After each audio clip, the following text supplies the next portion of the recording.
আজকে আমি মাটন রান্না করব। তো মাটন রান্না করতে আমি কি ব্যবহার করি সেগুলোই তোমাদের সাথে শেয়ার করব। মাটনটা সিদ্ধ করব বলে গরম জল বসিয়ে দিয়েছি, প্রেসারে সিটি দেব। এই জলের মধ্যে মাটনগুলো দিয়ে ভালো করে সিদ্ধ করে নেব। 2 থেকে 3টে সিটি মতন দিয়ে নেব।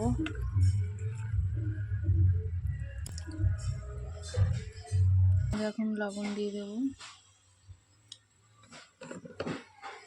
আর হলুদ গুঁড়ো দিয়ে দেবো আর অল্প।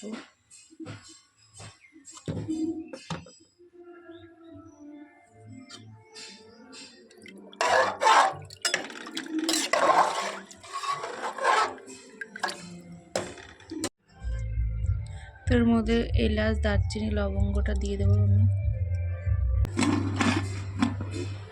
এখন বন্ধুরা এটা সেদ্ধ হোক, ভালো করে সিটি পড়ুক 3 থেকে 4টে মতন, তারপরে তোমাকে পরপর সব দেখাবো স্টেপ বাই স্টেপ। এর মধ্যে তেল দিয়ে দেবো।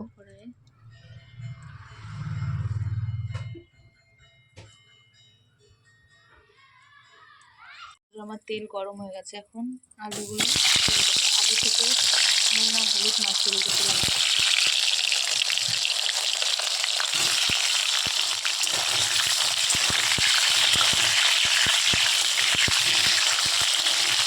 আলুগুলো এখন লাল লাল করে ভালো করে ভেজে নেব। দেখো আমার আলুটা ভাজা হয়ে গেছে লাল লাল। এখন এই তেলের মধ্যে তেজপাতা, গোটা জিরে,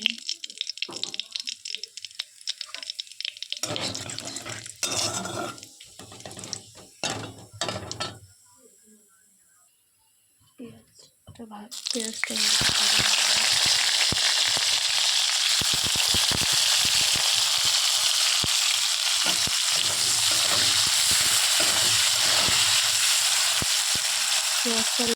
বন্ধুরা আমার পেঁয়াজ ভাজা কমপ্লিট। এখন আগে থেকে পেস্ট করে রাখা শুকনো লঙ্কা, আদা, রসুন পেস্ট দিয়ে দেবো।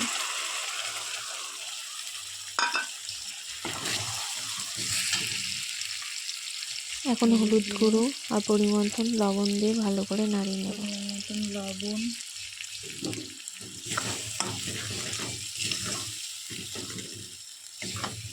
এখন দেবো সানরাইজের জিরে গুঁড়ো,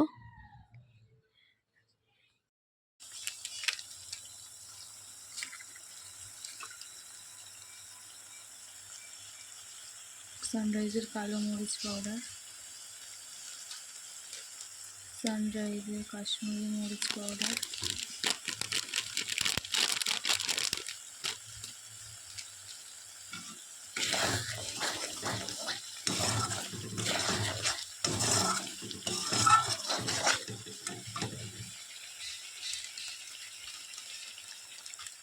আর দেবো সানরাইজের মিট মশলা। এখন ভালো করে মশলাটাকে কষিয়ে নেব। সামান্য পরিমাণ সানরাইজের কাসুরি মেথি পরিমাণ মতন দিয়ে দেবো। দেখো বন্ধুরা আমার মশলা কষানো রেডি। এবার আগে থেকে সেদ্ধ করে রাখা মাটনগুলো দিয়ে দেবো।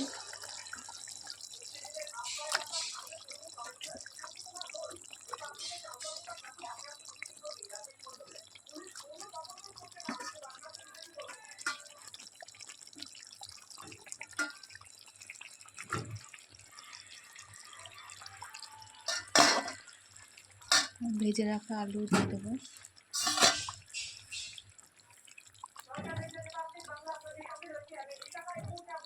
ভালো করে এটাকে কষাবো।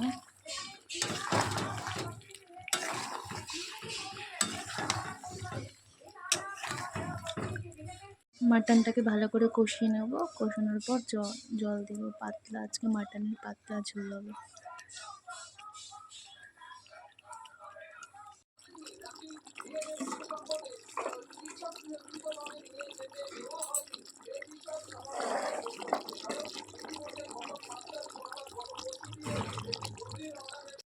আমার কষানো কমপ্লিট। এখন হচ্ছে জল দিয়ে দেবো পরিমাণ মতন। কমপ্লিট। তো আগে থেকে সে মাংস সিদ্ধ করা গরম জলটা দিয়ে দেবো।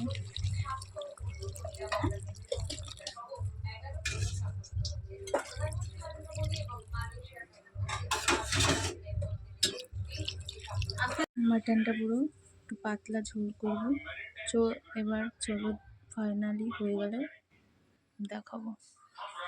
আমার মাটনের রান্না কমপ্লিট। সানরাইজের গরম মশলা দিয়ে দেবো।